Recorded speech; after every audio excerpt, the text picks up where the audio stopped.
What's going on, everybody? I'm Lloyd. And I'm Natasha. With Midnight Comics. And welcome back to another episode of What We're Reading. And this week we're reading Delta Dogs. Now, if you guys are familiar, this is by Millennial Comics. Vaughn Young is the author and created the story, obviously. They have way more than 1, 2, 3, 4, 5. They've got over 15 issues of this story.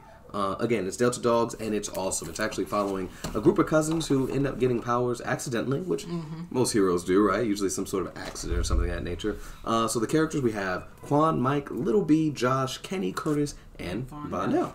And so they came across this green guy in the middle of the street, and boom, they get powers. He blows up, and yeah, he gets they get powers. Yeah, and then government agents and cops swarm them and stuff all of a sudden because whatever this green guy was, obviously they had something to do with it.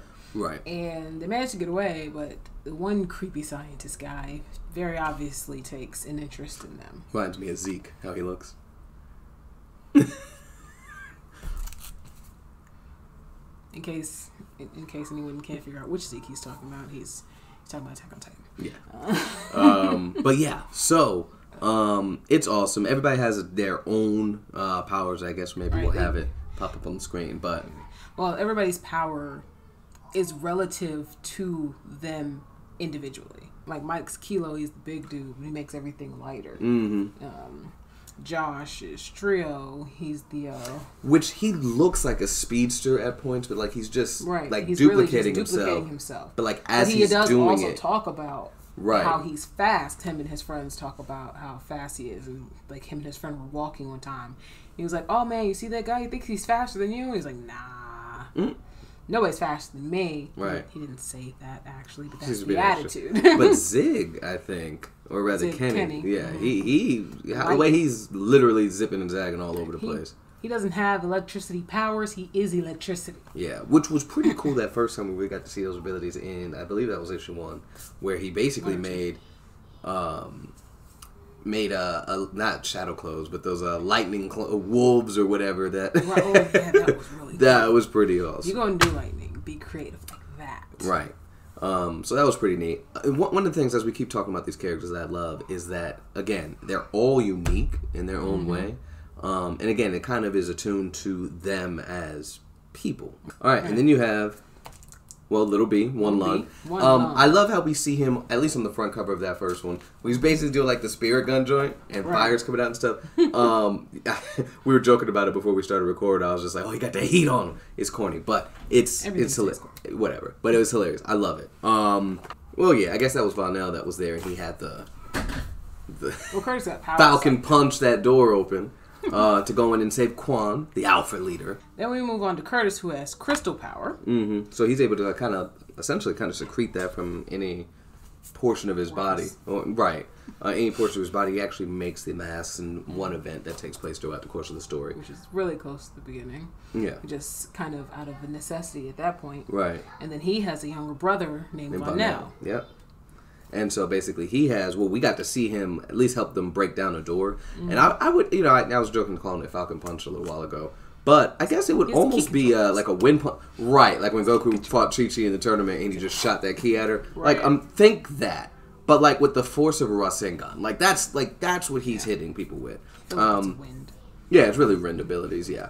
But we've only really seen him like punch. But regardless, because he's the youngest one, so when we really see them starting to get into doing stuff like formulating this group to fight crime, they're like, "All right, dude, you're 11.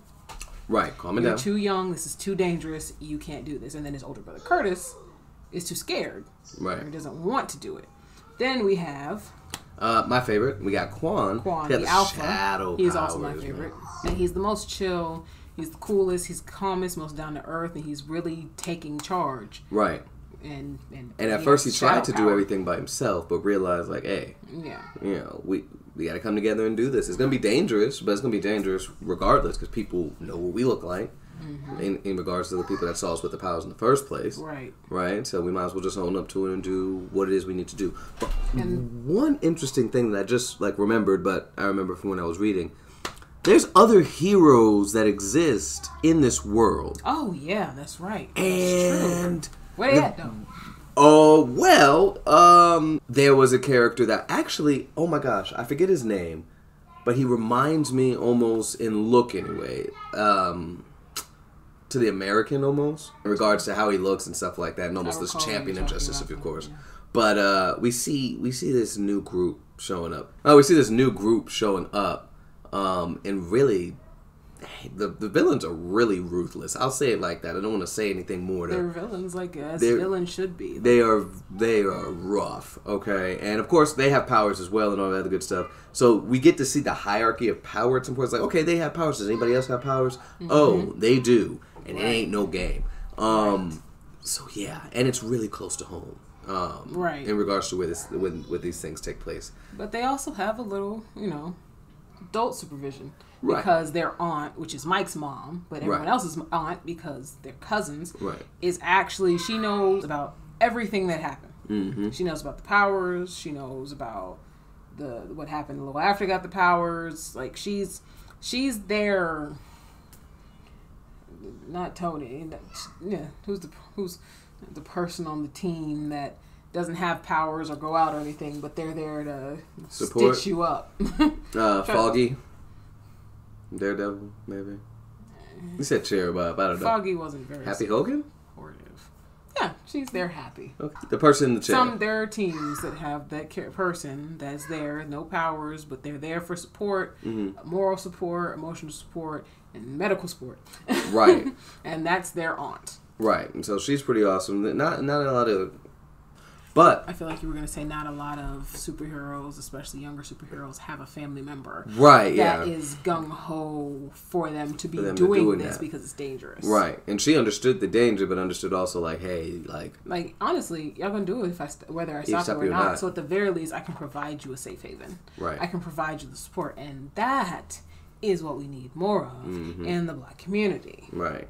And so, really loving that. There are some issues, comic issues that I don't have yet, or that we don't have yet. We only have up to 15. I want to read more. Y'all are going to want to read more. So, of course, all the information is going to be down below. Again, this is Delta Dogs by Millennial Comics. Vaughn Young, you're killing the game, man.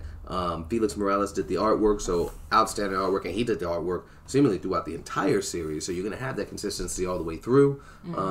It's, oh my God, it's such a good story. Really good. It's such a good story.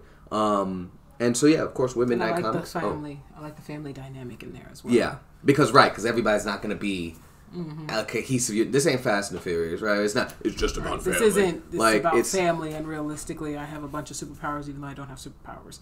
Right. This is a bunch of real kids who have superpowers. Now what? And their family, real life family, right? And the family dynamic has to come into play when they're doing stuff, and also the fact that they're kids, they're teenagers, right? I like that we really get to dive into that training arc, too. Where it's just like, we don't know what we're doing, and they don't perfect it overnight or something like that. Right. It's still, they train, but there's still trial and error as they go through. Especially when they go fighting people who are more experienced than they are. So. But, anyway, of course, we're Midnight Comics. You can check all of our information out down below. Of course, you could also visit midnightcomics.org. And, of course, we want to remind you guys to check out our Patreon, which, funny enough, at this point it should be out. But we are doing something called Indie Versus, in which we're going to be taking all the random indie comic book characters and pitting them up against each other and doing power scaling and stuff.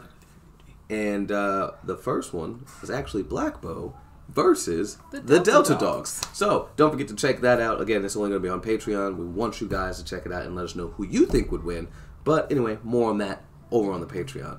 But, remember, guys, until next time, midnight is coming.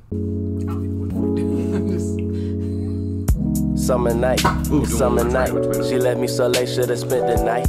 No need to hit follies, I'm working her body out since she in love with the fitness type.